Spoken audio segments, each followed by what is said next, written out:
ini kan sejak 2019 sudah ditangani, gitu. Tapi kemudian baru sekarang. Ini karena kecukupan alat buktinya, gitu. Tadi sebagaimana sudah saya jelaskan di awal, penyidik lebih yakin, gitu. Kemudian setelah pada tahap proses pencarian BPO Harun Masiku, gitu, ada kegiatan pemanggilan, kemudian ada kegiatan pemeriksaan, ada kegiatan penyitaan terhadap barang bukti elektronik. Nah, disitulah kemudian kita mendapatkan banyak bukti dan petunjuk yang kemudian menguatkan keyakinan penyidik untuk melakukan tindakan, untuk mengambil keputusan, ya tentu melalui proses tahapan-tahapan sebagaimana yang sudah diatur di Kedeputian Penindakan, baru kemudian diputuskanlah ya terbit surat perintah penyidikan, gitu.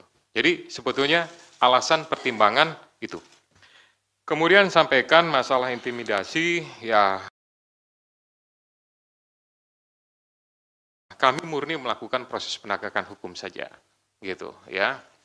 Saya yakin Kedeputian Penindakan sudah melakukan ini dan ini juga menurut saya bagian daripada isi dari memori serah terima yang kami terima dari pejabat lama.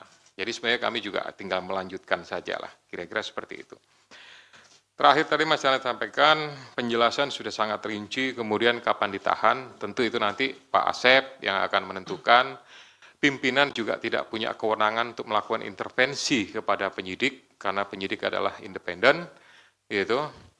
Silahkan nanti Pak Asep kalau mau tambahkan terkait masalah kapan ditahan, tapi pastinya ya kita melakukan proses itu sesuai dengan ketentuan yang ada. Kemudian tadi Mbak En sampaikan, apakah penetapan ini ada politisasi? Ini sama jawabannya, murni penegakan hukum, gitu. Kemudian di Kongres ada pihak-pihak yang akan mengganggu. Selama ini ya kami pimpinan sama sekali tidak ada informasi, masukan dan lain-lain terkait masalah Kongres apa segala macam. Kami hanya mendengarkan proses ekspos dan jalannya ekspos. Alhamdulillah, puji syukur kepada Tuhan dihadiri oleh semua pimpinan lengkap, termasuk dari kedeputian yang lain. Ya, jadi posisinya artinya kedeputian di penindakan, tapi dari direktoratnya lengkap, gitu. Ya, sehingga menurut saya keputusannya diambil secara bulat dan itulah yang menjadi sprindik tersebut. Kemudian uang suap sebagian dari HK, ya itu dari hasil yang sudah kami dapatkan saat ini, tapi itu nanti akan menjadi bagian inti daripada materi pemeriksaan yang akan dilakukan oleh para penyidik. Kita akan lakukan, saya mengingatkan kepada para penyidik untuk melakukan proses penyidikan secara profesional. Kemudian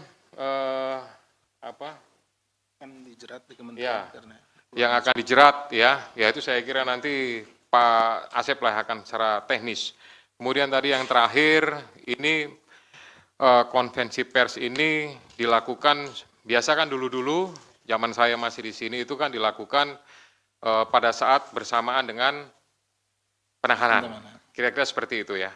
Nah, berdasarkan kebijakan pimpinan sekarang dalam rangka akuntabilitas dan mempertanggungjawabkan kepada seluruh masyarakat, gitu, ya segera sesaat setelah sprindik itu dibuat, gitu, kita tidak akan menunggu sampai dengan masa diumumkannya penahanan, itu nanti akan diumumkan, disampaikan. Supaya juga para pihak yang terlibat sudah tahu statusnya seperti apa, karena ini sebagai bagian daripada pertanggungjawaban penyidik, pertanggungjawaban secara institusi kelembagaan KPK untuk bisa menyampaikan kepada masyarakat tentang kegiatan yang sudah dilakukan. Kami tidak ingin ini menjadi sesuatu yang ya istilahnya ada informasi yang, mohon maaf kalau saya menyampaikan istilahnya agak liar gitu ya, ini bertanya apa segala macam, lebih baik nanti sesaat setelah, nah sesaat setelah itu kan bisa 1 hari, 2 hari atau mungkin 1 minggu, itu nanti tentu dari Kedeputian Penindakan yang akan menyarankan kepada juru bicara untuk pengaturan kapan dilaksanakan. Tapi prinsipnya itu bagian daripada akuntabilitas KPK kepada masyarakat. Demikian ya. Download Tribun X sekarang, menghadirkan lokal menjadi Indonesia.